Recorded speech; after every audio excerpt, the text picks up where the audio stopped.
Ang malakasan din ng mga astig na kababaihan ng Tanawan, Batangas. Hindi na lang sila pang gawaing bahay. Pangkarera rin.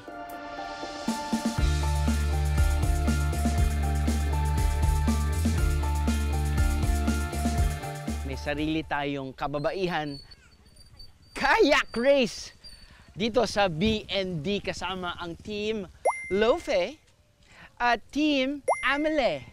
Amelie, ready na ho ba kayo? Ready na! Ready na ho ba kayo? Ready! Sakay na hula natin yan sa kayak. Alright, 3, 2, 1, go!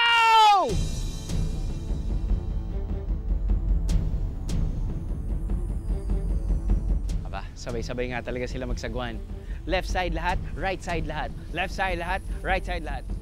Pero ngayon, medyo iba na, kanya-kanya na sila. Ayun na, nakaikot na kagad ang Team Lofe. Ang lolofet talaga nila. Teka, saan po kayo pupunta mga ate? Nay! Nakalimutan nila ang kanilang salamin. Papunta po Tagaytay ang Team Amelie. Wow! Look at that.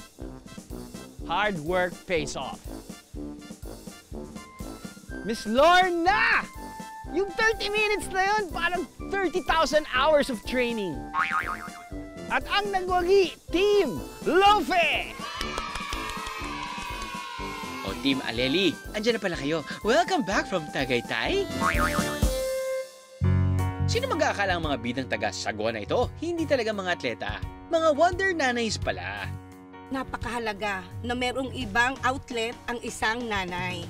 Kasi minsan sa bahay, pag ikaw'y walang ginagawa at laging iyon na lamang, maglilinis, maglalaba, mag-aalaga ng mga bata, magluluto, syempre mabuburyong ang isang nanay.